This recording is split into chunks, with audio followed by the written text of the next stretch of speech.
Let's get started. The first thing I want to do today is the lab staff has created databases for each of you, and I just want to make sure that those databases are working. If not, you can see me after class and we can talk about it. If you're not from the CS department, the machines that they're set up on are Hydra workstations. The names of the machines are Hydra, and they go from 1 to 31, I believe. Either 1 to 31 or 1 to 30. So you can log on to any of those with that address. You should be able to then use your net ID and password to get onto them. These machines are located in what we call the Hydra lab. So you can also, during business hours, which are roughly 8 to 5, go to the Hydra lab, which is MinGal 414. Is that 421? Okay, 421. And physically log into them, or you can log into them through a variety of mechanisms. One is with something called SSH, which if you're a Macintosh user, should be already on your machines. If you're a Windows user, I'm less sure whether SSH is loaded. You may also need to load a program called PuTTY. I think that's the proper name for it. And it is a program that will give you a terminal window onto these Hydra machines. These Hydra machines run an operating system called Linux. So you may need a program called PuTTY to help you get there. Again, with the Macintosh, you can simply use a terminal window in order to log into the Hydra machines. If you need help with PuTTY, we really don't, I don't know, Ryan, do you have a few minutes after class where you could help people or not? Do you have to? Okay, so Ryan could spend a few minutes after class trying to help you download the software and perhaps getting it installed. If not, we have my TAs for CS 102 that are in, a second, let me get that information. That hold office hours in MinCal 416 on Thursdays and Fridays, and they can also help you. Even though there are 102 TAs, just tell them that I told you that it was okay to get help from them, and they can't give you database help, but they can definitely should know how to download PuTTY and get you started with logging into our Hydra machines. Okay, let's see if I can make that bigger. See some people. Okay, so that's 416 on Thursday and on Fridays. Okay, I know I have Monday and Tuesday up there, but they tend to be swamped during those times. Yes? That's for engineering students? Pardon? That's only for engineering students? No, I have several students from the business school. They can also, you should be able to. If not, okay, you'll need to talk to Ryan at the end of class. John? I think so. Okay. At the end of class, get with Ryan. Ryan Han, I think we're going to have to ask lab staff to give them, pardon? Yeah, I think we're going to have to get them special. So make sure you see Ryan at the end of class and he can get that. And John, you heard me say that y'all can help them with getting PuTTY or whatever installed. Okay. John is one of the 102 TAs, so he can help you with that. Okay, so most of you got email, correct? Very good. So you can log into the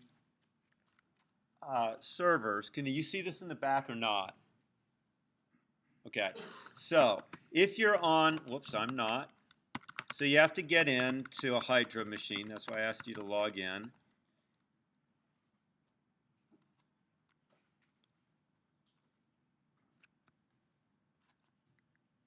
Wow. Maybe everyone logged into that machine. Oh, not too many.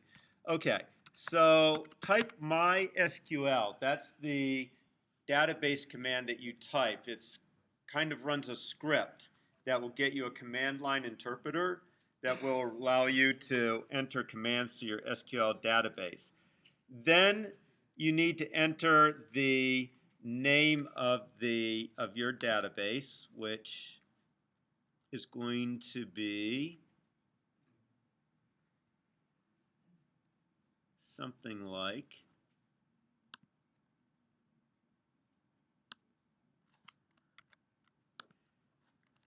sorry, don't enter the name of your database. First dash P, which says prompt for a password, and then give the name of the database. So all of them are CS465 underscore FA14 underscore whatever your user name is. Okay? Then dash U, and you shouldn't have to do anything. The dash U says, actually, you shouldn't even have to say dash U in this case. We'll leave it off, see if that works. The dash U flag is if you are a user other than yourself. Okay, but I am who I say I am. And then you need to tell it what is the name of the server. That is dbs.eecs.utk.edu.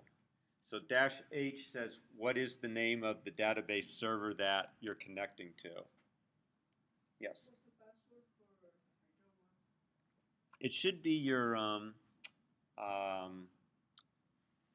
university password, the one that you use to log into anything. Okay, you may be one of the ones that, if you're not from the EECS department, you may not have an account on our machines, and you need to see Ryhan at the end of class. Okay, so this is just a quick test to see if it works. We're not going to be on it for long. So hit return. It will ask you to enter your password, which you should do, and then you should get a command line prompt.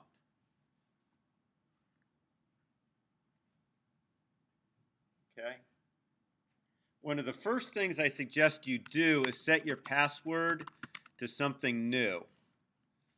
So I have actually a little description that you can follow along to. If you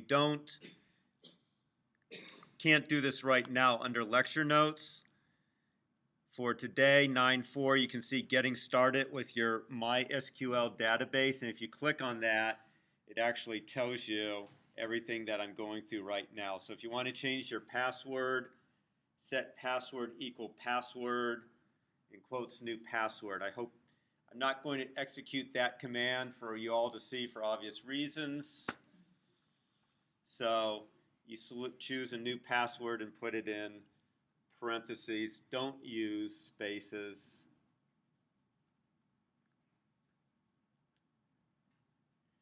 And then the homework assignment actually gave you some SQL scripts. That's what this, for example, is right here. It's a so-called SQL script that you can load using the source command. So the source command just goes to the indicated directory, loads that SQL script file, which in this case contains a whole bunch of commands to create some relations, which we're actually not going to be using right now, but we may use at some point in this course. And then there's just some handy commands that we're not talking about on the PowerPoint slides, but for example, if you want to see the tables in your database, show tables, if you want to know what are the attribute names in a particular table, describe courses, if you want to exit, exit. For some reason you want to clear your screen, you can get a escape to the Unix shell by doing \bang sign and then a space in the name of the command. Okay, you won't typically need that, but Also, you can just say system space clear, and that would also clear it. So then you can just do whatever queries you want. So all the queries I've been showing you thus far you can do. So I'm actually going to load this particular file into mine. And if I now say show tables, you can see it created 3 tables named courses, student, and student courses.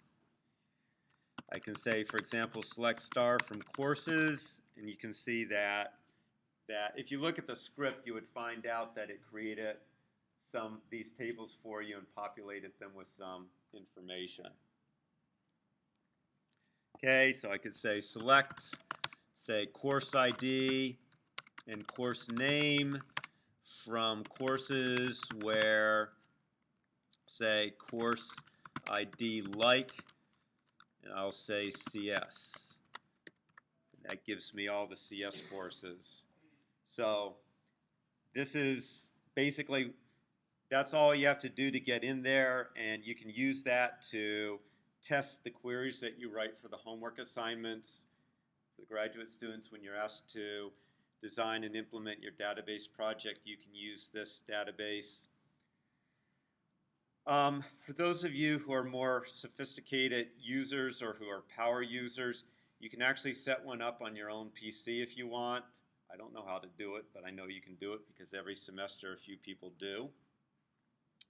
There are tools, graphical user interface tools, that you can use so that you don't have to use this command line script. Again, I'm not going to show you how to do it, but if you really want to get into it, you can. Looking here for the one SQL one that, there it is, MySQL Workbench, which I know some students have liked using in the past. I like using command line. I'm old school, but if you like using graphical user interfaces, there's that. Again, I had someone else set it up for me, so if you want to use it, you need to download it and figure out how to set it up yourself.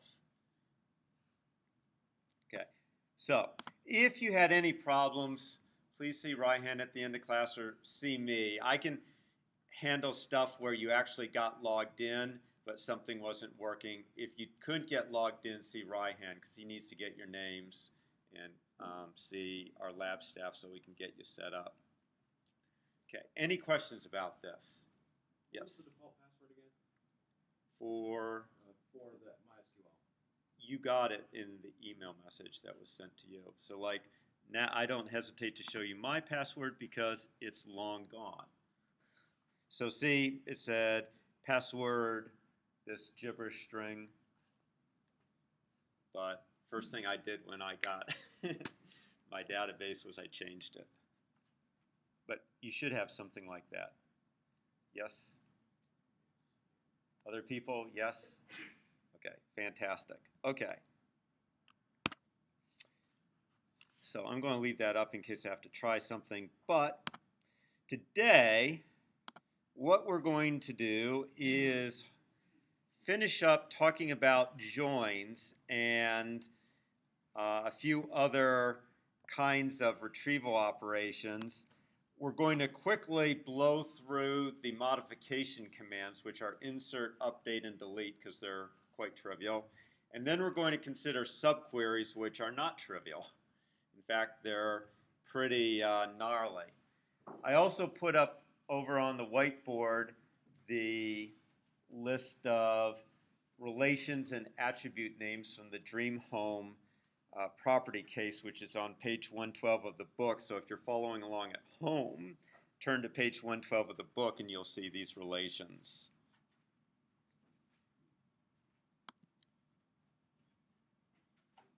So last time, if you remember, we started joins. So let's just pick up from there. And a join is simply a way to combine information from 2 or more tables. And most joins you'll perform are called inner joins.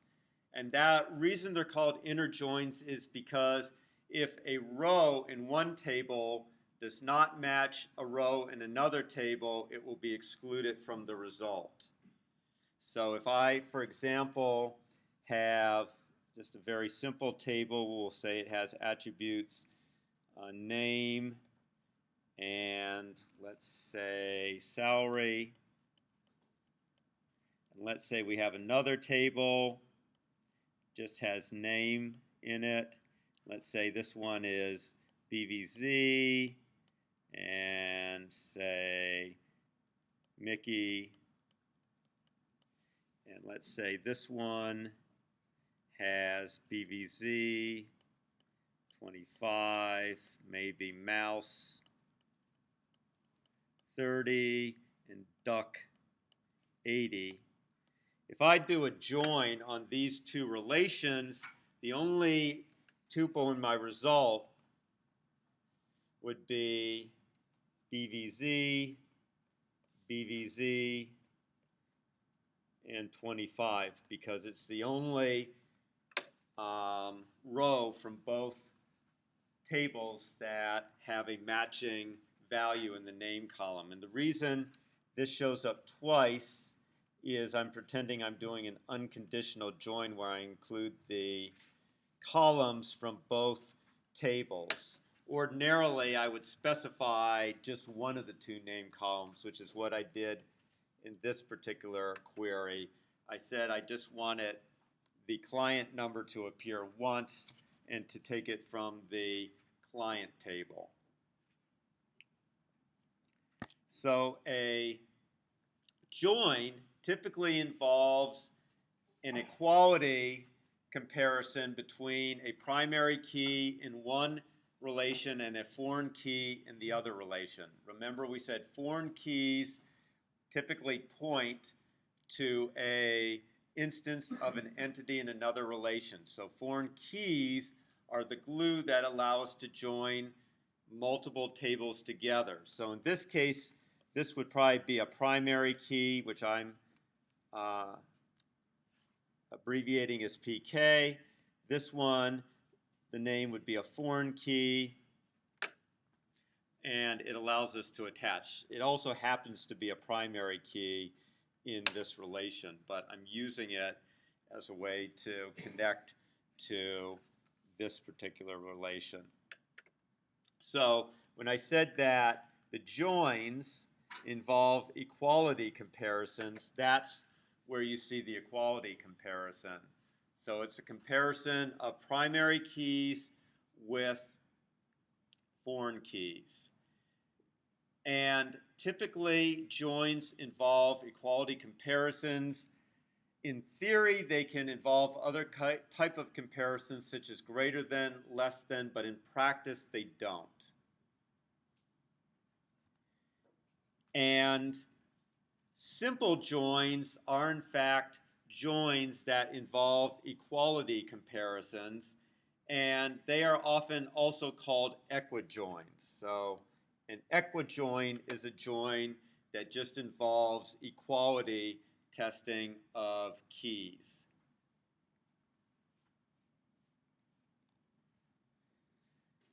In SQL, you can get away from using the equality comparison if you have certain conditions. So for example, if two relations share a common join column, which is what was true in our join with the client and viewing relations. If you look to your left over there, you'll see that both the viewing relation and the client relation have a column called client number. Then you can dispense with the equality comparison. Instead, you can use this line right here, this from line, to say, so with the from, you're actually not using a comma separated list now. Instead, you're saying from client inner join viewing. And then the using specifies the columns that you're doing the join on. Now, it typically is even simpler than that. If the columns have the, if you want to do a join on all common columns, which is what you normally want to do, then you can simply say from relation 1, natural join relation 2, and you don't even have to use the using clause. It will just automatically find all columns with common names and use them in the join. Just a sec, Mark. In your homework assignments, I don't care which way you write it. Whatever way feels best to you, use that way. You will see me use equal. I never got comfortable with kind of this verbosity. So you'll see me in my joins, I just use equality, but feel free to use these other syntactic sugar forms for your joins. Every semester it seems most people do, so I seem to be in the minority in liking to use equality comparisons. Yes, Mark? How does it know for a client number which one to use? I mean, it still has the C there, but how does it know what C is? Because I botched this query and never ran it. There should be a C right there. That's why. That or I'll be honest, these queries or these slides are taken from the book, so there's an even better chance that I modified them, but there's an even better chance that they messed it up. But yeah, there should be a C right there. That's how. You would get, there'd be a syntax error from the optimizer. Other questions? Okay. By the way, I haven't emphasized this, but your queries have to end with semicolons. So, and terminate your queries with semicolons. Okay. I am going to let you do the 3-table joins on your own.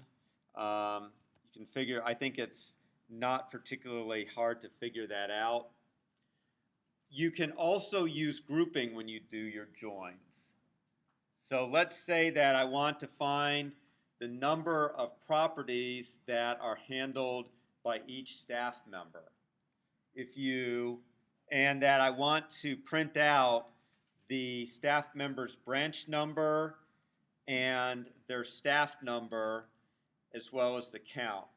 If you look over on your left there at the relation for staff, you'll see that it has staff number and branch number, but it doesn't have the properties that the staff member manages. And if you look at the property for rent, you will see that it has, actually, darn it, it has staff number and branch number in it. So why are we doing this join?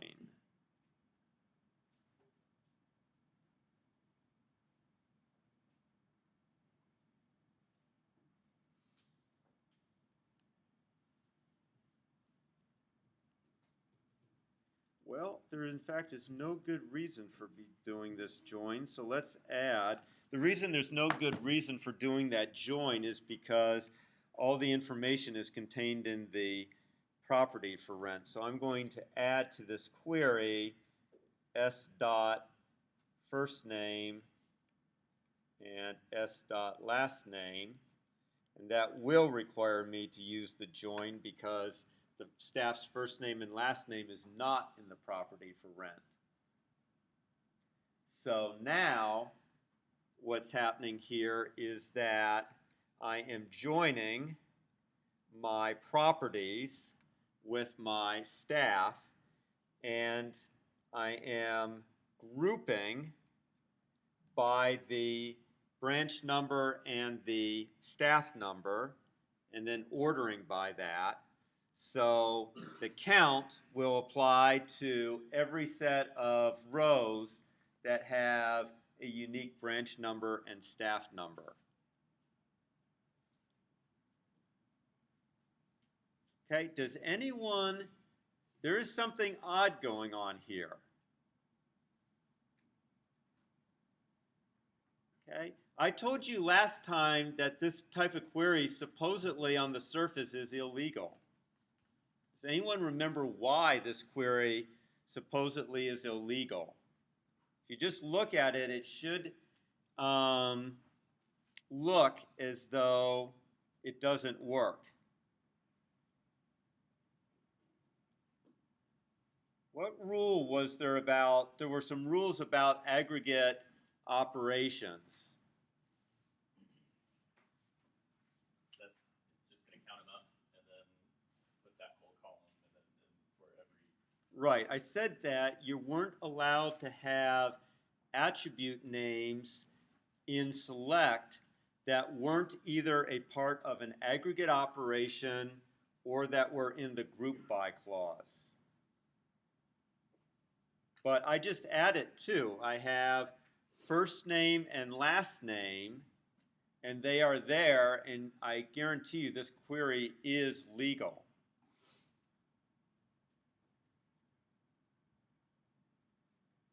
Okay? It is a legal query.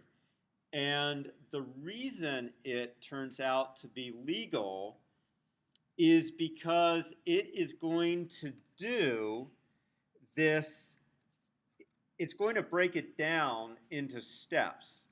And the first step that it in effect is going to perform is going to be a select s.branch number, s.staff number,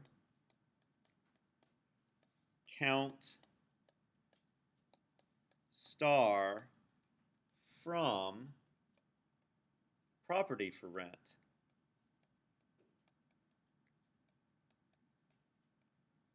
Okay, this is totally valid, right? This does, and it's going to use the group by from, and I don't have everything, but it's going to use the group by. Okay, so it's going to actually perform this query first. And that one's legal, okay, because branch number and staff number appear in group by. That's going to give me a result that has a branch number, a staff number, and a count. It's now going to join this relation, which is an intermediate result, with the staff relation. Okay, so this is an intermediate result here, which I'll say IR for intermediate result. This is the staff, and now it's more than happy to complete it. So we'll do again branch number, staff number, last name, and first name. So joins actually do allow you to slip additional attributes into the select statement because the query optimizer actually breaks the join into subqueries, and as long as the subquery is valid with the aggregate operation and produces a relation that can be joined with another relation, in this case staff, that has the extra attributes. That's the important thing here. The staff relation was the one that had the extra attributes. So therefore, once it had the intermediate result, it could join with the staff relation to get the final result. So in this case, although on the face of it, it looks like the query should not work, it is a legitimate query. Okay?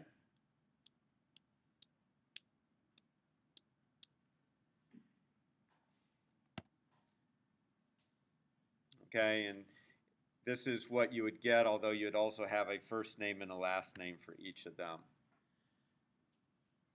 Okay, so this is the generic procedure for computing a join. It's not necessarily the way that the query processor does it. In fact, what I just did was not the way the join here is shown, but theoretically, this is how it's done. You form a Cartesian product of the tables named in the from clause. Then you apply the where clause to filter out rows that don't satisfy the condition. Then you for each remaining row, you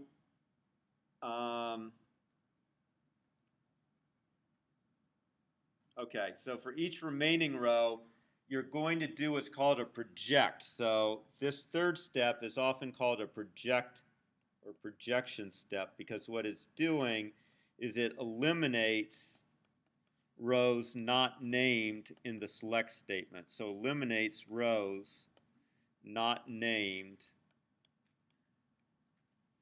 in select statement.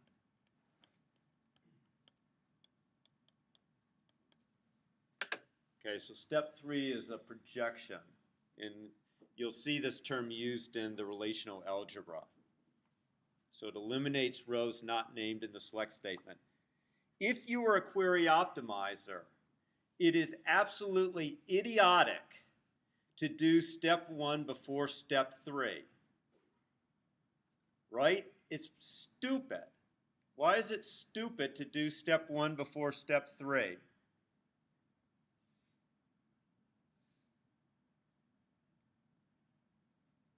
Which relation is going to be much bigger and take up a whole lot more memory on your disk as an intermediate result? The first one.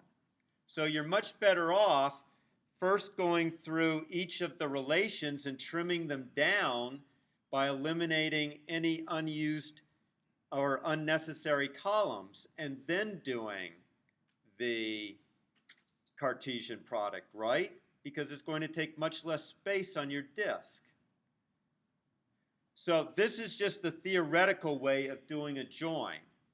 It's also why if I first formed the Cartesian product, I could not have performed that query on the previous line with the aggregates because the aggregate operation wouldn't allow the additional attributes to appear. So this is just the theoretical way of doing it, kind of the theoretical description of a join. Okay, then if distinct has been specified, eliminate any duplicate rows. Then if there's a group by clause, perform the aggregate function on those groups. And finally, if there's an order by clause, sort the result table as required.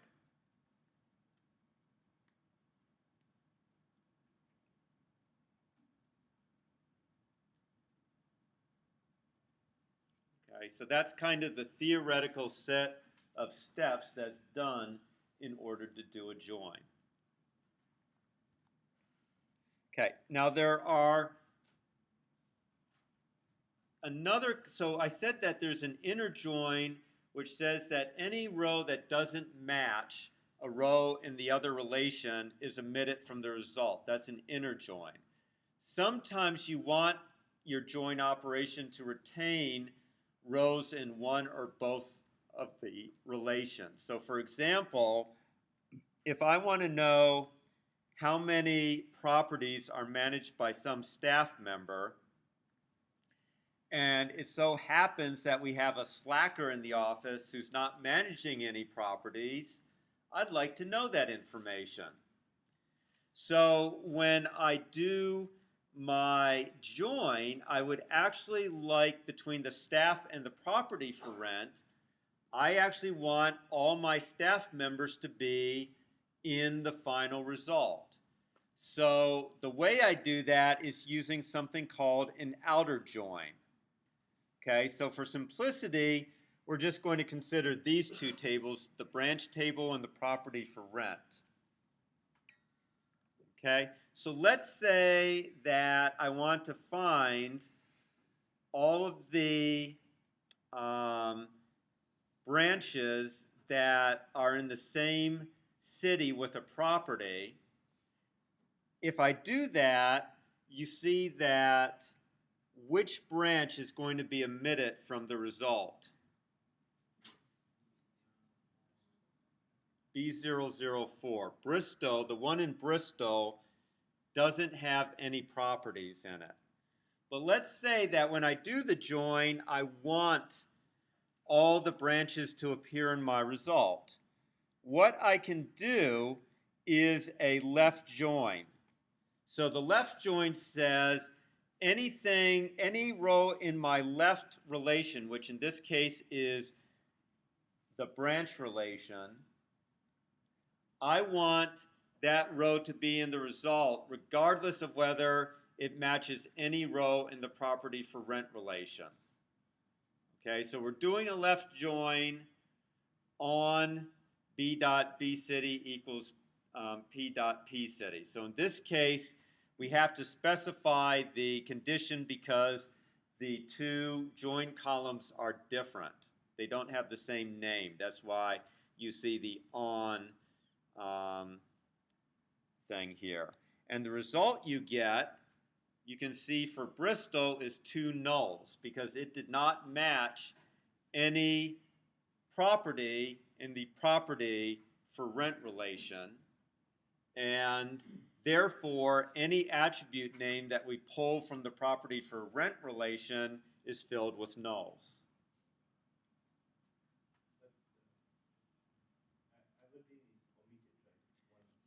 Correct. So the question is, you see here that the Aberdeen is omitted, and the reason it's omitted was it was in the property for rent relation, which was the right relation. So a left join says I want every row from the left relation, which is the branch relation, to appear. If we wanted every row from the Aberdeen branch to appear, we would use a right join. Now it's going to force that Aberdeen to show up. But because we used a right join, the branch from Bristol is no longer in here. If we wanted both sets of rows to appear, we would use a full join. And that forces the result to have all the rows from both relations. So Aberdeen shows up and with nulls from the branch attributes, and Bristol, the Bristol branch shows up with nulls in the property attributes. Okay, so inner join, only rows that match a row in the other relation show up. Outer join, if you do a full outer join, then all the rows from both relations will end up in the result. If you do a left outer join, only rows from the left relation show up if they're unmatched. And if you do a right outer join, then unmatched rows from the right-hand relation show up if they're unmatched. Good with that? Okay. So that does it for joins. The relational model has three operations that you don't see a lot, but they are worth mentioning. It supports set union, set intersection, and set difference, and they have exactly the meaning that you learned back in elementary school or middle school for them. So they take two relations and they combine them in the appropriate way. Now, in order to apply them, we say the relations must be union compatible, which means the two relations must have the same number of columns, and each pair of columns must be drawn from the same domain.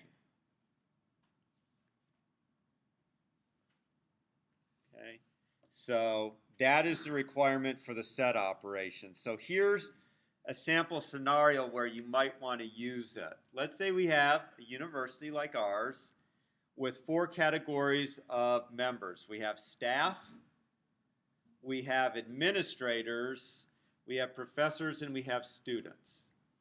Now, we may well have a relation that contains information like, say, a relation called directory that might have some common information about all of them. So we might have all of our four members in this directory relation, but remember not last time, but at the beginning of class I said when you have these different kinds of categories, each of them are going to have unique attributes, and we probably want to put each of them also into separate relations. So we probably want to have a relation that just has staff members, a relation that just has professors, a relation that only has students, you all are studs, and ones that just have administrators.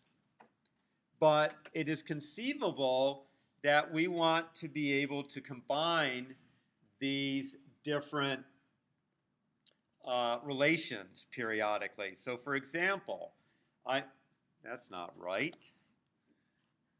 Find all members who are employees.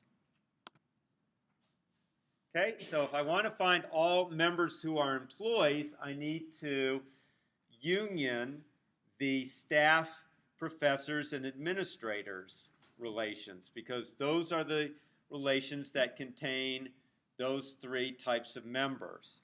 And I make them union compatible by selecting only the name from each of them. That makes them union compatible. They have a single column.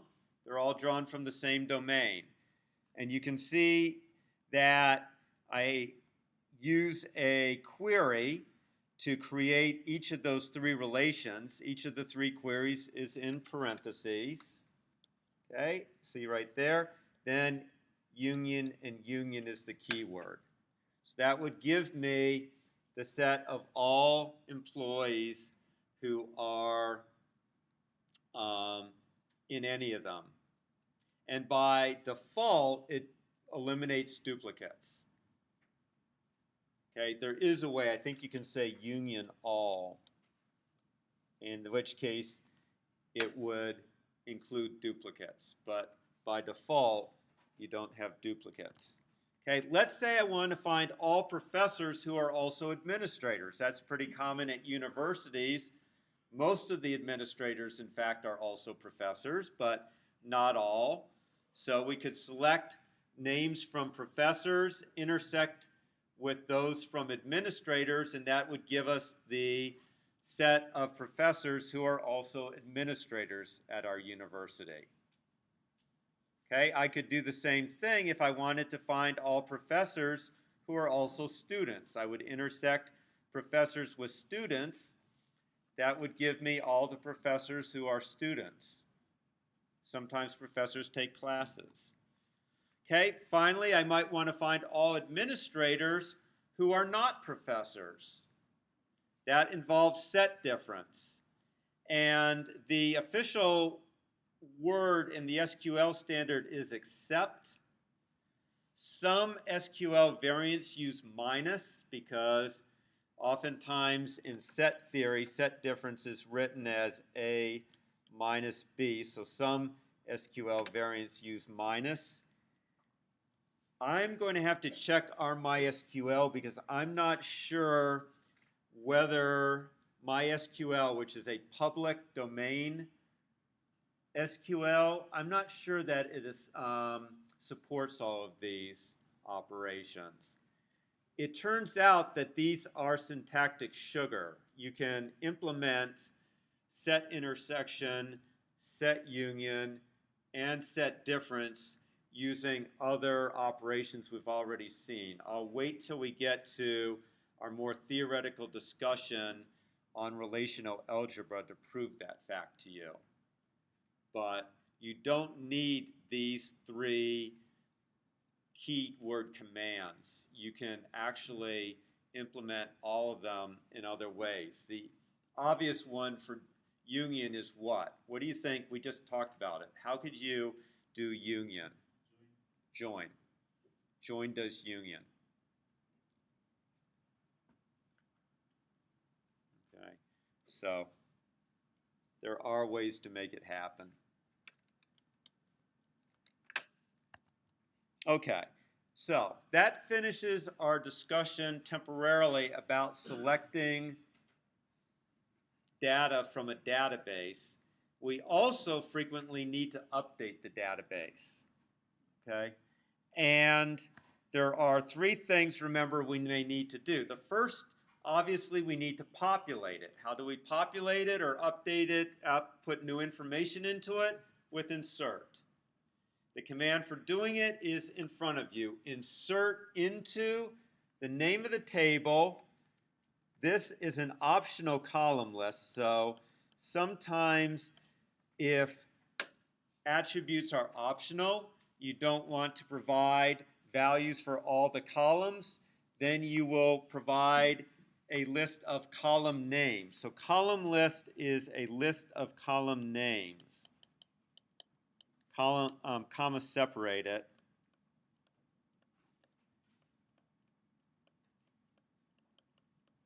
Column names. And then you have the required keyword values, and in parentheses, your data value list. Again, with non-numeric literals between single quotes and numeric data not in quotes. And the values in the value list need to match up with the columns that you provided in the column list if you provided one. If you do not provide a column list, then you are expected to provide values for each column in the relation in the order that they were specified when you created the table. So if I created a table and I created the attributes in the order A, B, C, then you need to provide the values in the order A, B, C. If instead in my column list for some reason I say the columns I want to provide values for are C and B, now the values would need to be in the order C, B. Okay? And as it says here, if I omit columns from the column list, then those columns must have been declared as null when the table was created. Okay, there's that condition there, but we'll ignore it for the time being. Also, I did look up whether, remember I said that non-numeric literals should be in single quotes? MySQL, if I'm not mistaken, also accepts things in double quotes. Do not get in the bad habit of using double quotes for your non-numeric literals. The SQL standard is pretty explicit about the fact that non-numeric literals are in single quotes, and that double quotes are reserved for things like column names where you put spaces. Okay, I don't recommend putting spaces in your column names, but you're allowed to do so. If you do so, then you have to say something like select, say first name, and you have to put it in double quotes. So double quotes in the SQL standard are reserved not for literals, but for things, quote, in the database like column names or relation names. So don't get in the habit of using double quotes in this class. Use single quotes for your literal data. Okay, we've already talked about that. Here's an example. Insert into staff. And I omitted the column list here. I just gave a set of values. And you can see that everything here is in single quotes. And I will be honest, I have never had to do this. So when I insert my dates, I've never had to actually prefix the name of the literal by saying it is a date data type. Perhaps that is in the SQL standard, but I will write not necessary in your MySQL queries.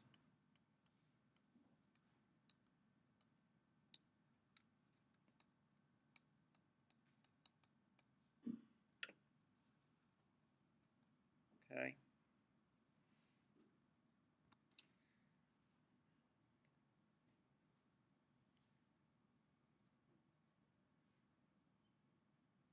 Okay, so if you have optional columns, like in the staff column, there is optional data for salary and looks like what is, no, not for salary.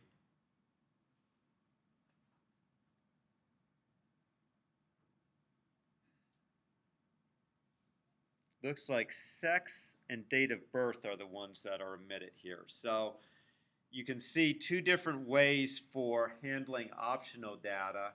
The first one, we explicitly list the columns that we're providing data for.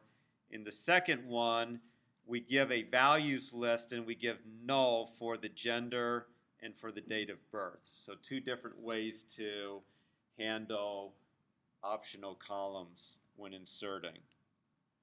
Okay, the second thing we want to do is update tuples in our relations.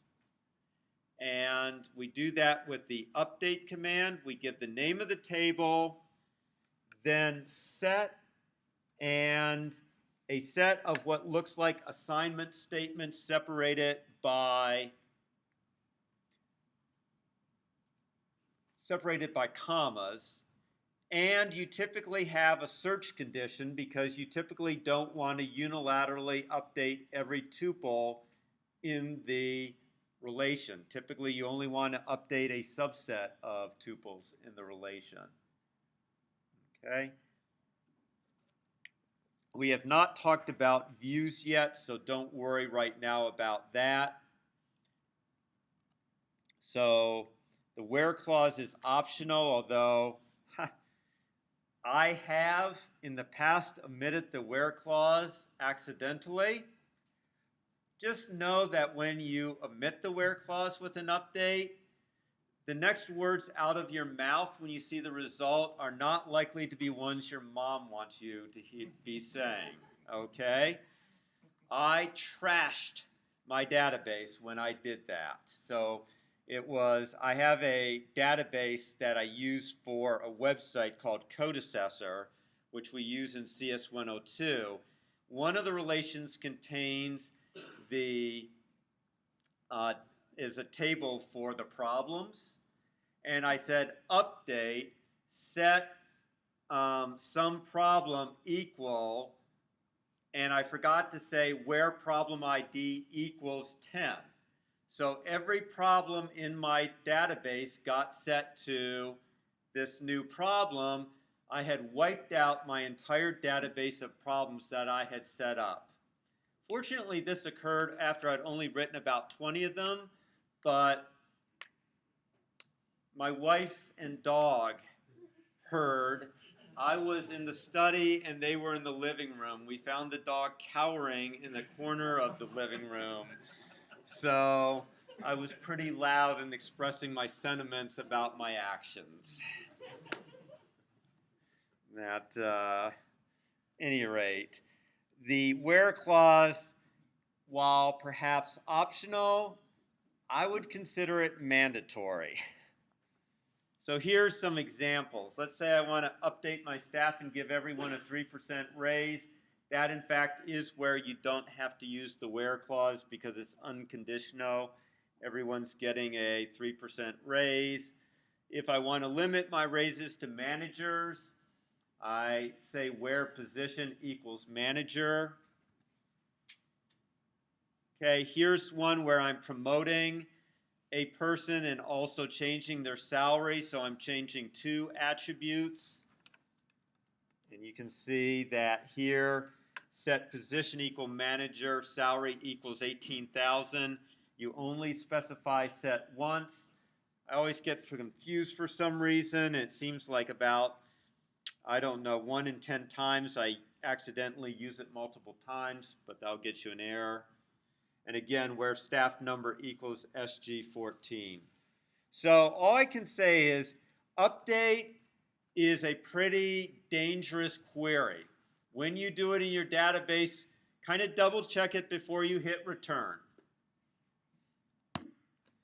And the final thing is delete, which perhaps is even more dangerous because it allows you to delete tuples from your table. And the fastest way to zero out a table is to say delete from table name and omit your where clause. It will zero it out.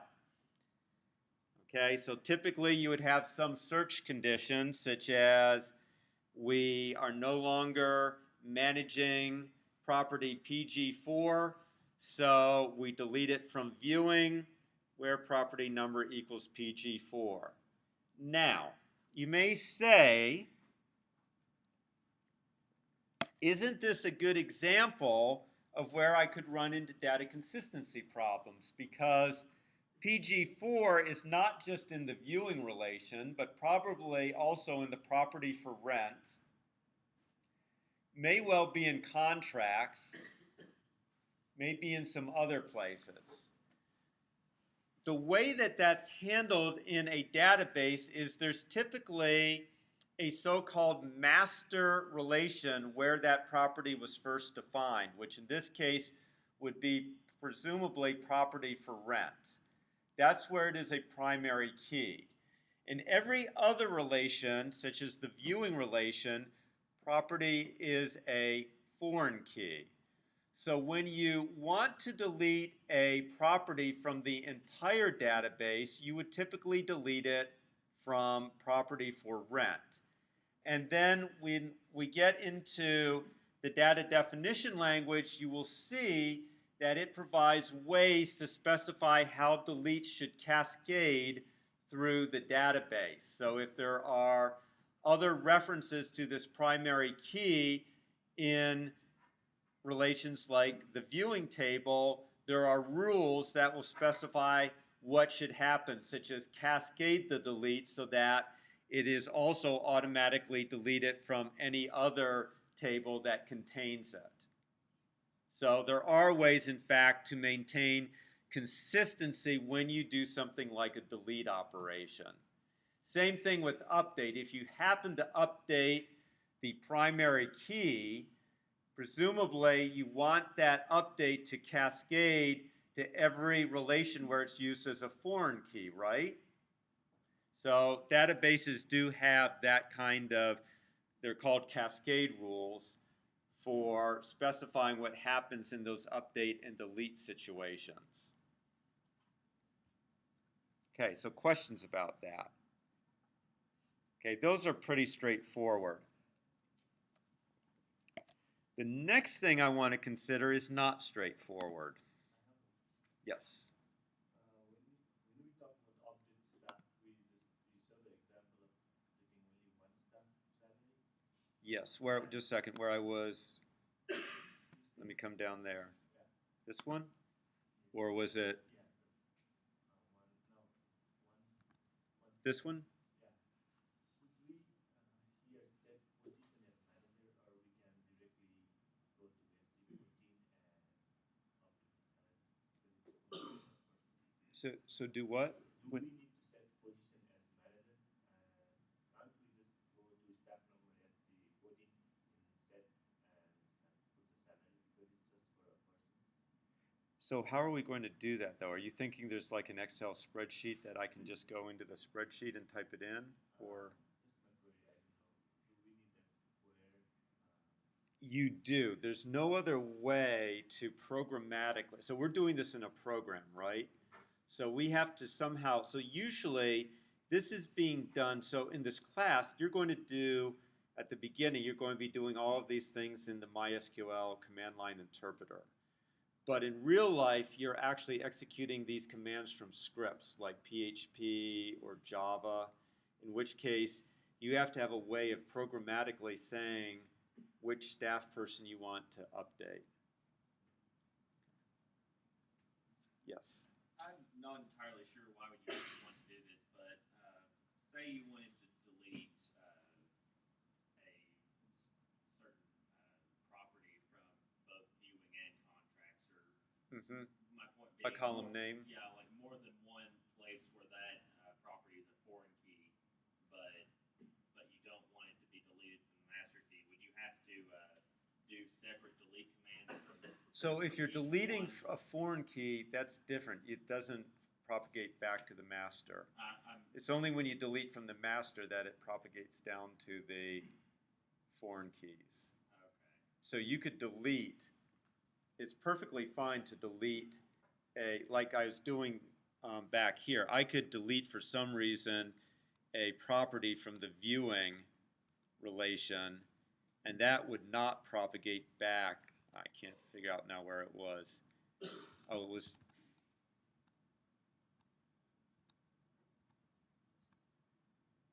right there. I can delete it from here and it won't propagate back. Okay, and there are ways in the data description language to actually say drop a column from a relation. I'm not sure if that's what you're talking about. Or, I was actually wondering if, for example, if you wanted to delete PG4 from both viewing and from contracts, would you have to do two separate yes. delete commands? Okay. Yes. So the question was, if you want to delete it from both contracts and viewing, do you have to do two separate commands? And the answer is yes.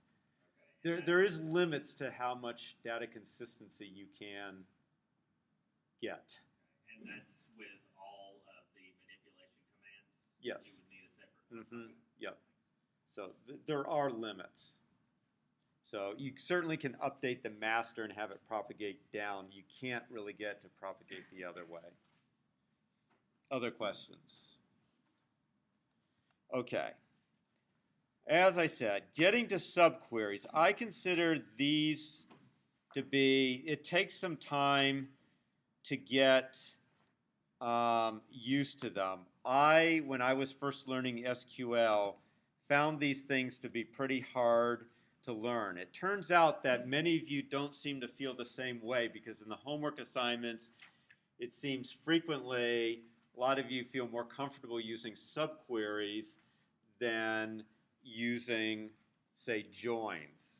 But let's talk about, okay, what is a subquery? So a subquery is a query that contains a nested select statement. So here's a very simple example. I want to list the staff who work in the branch at 163 Main Street.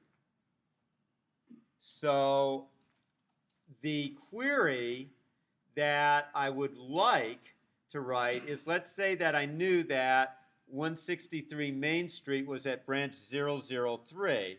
If I knew that, I could just write select staff number, F name, last name, position from staff, where branch number is equal to B3.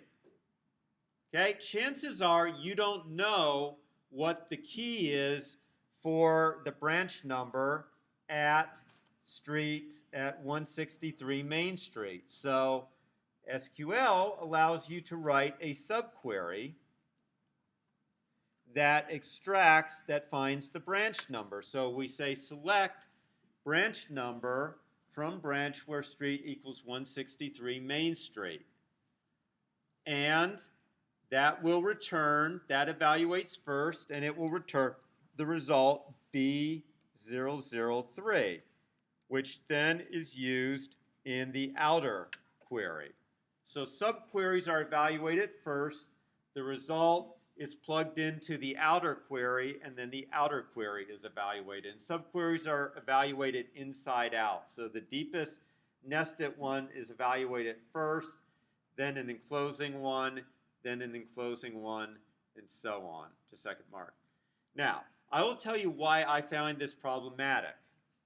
You could do this with a join, right? You could just say where, another way of saying it is just saying where branch number.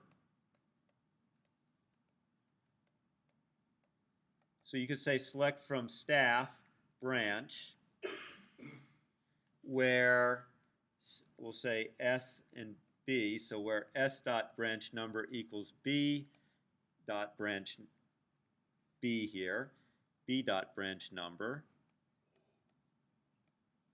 and street equals 163 Main Street. So in this case, it wasn't necessary to write the subquery. You could have done the same thing with a join. Again, I don't care which way you do it, whichever way is natural, because that's how SQL was set up. Now we will move on to subqueries where it is mandatory you do it that way because there's no other way to do it. Yes, Mark? So between the two, are they functionally the same? Because wouldn't the query optimizer with the join basically be doing that second query behind the scenes? Yep. Well, if it's smart, it would be doing so. This, in some sense, is giving a hint to the query optimizer about an efficient way to do the query. But the whole idea behind SQL is you shouldn't have to tell the query optimizer how to do it, okay? So a good query optimizer will figure out to take this form and convert it to that form, okay? It's not that hard to do. Yes? Can't there be more than one street name, 163 Main Street, different branches? If there were, then you would be getting, we're assuming in this case that it's a unique, right, we're assuming it's unique. If it weren't, then yes, we'd be getting them from multiple. So I could say in the branch at Main Street in London, and then it would be where street equals Main Street and city equals London. I also did verify that it doesn't care about upper or lower case. If I put a lowercase l in here, my SQL doesn't care. It's case insensitive. Nice. Other questions? Okay. So moving on, we already talked about that. Okay, so here's an example where we have to use a subquery. So we want to list all staff whose salary is greater than the average salary and show by how much their salary is greater than the average. So instead of the 1%, we want to know the 50%. Does anyone know why I just lied?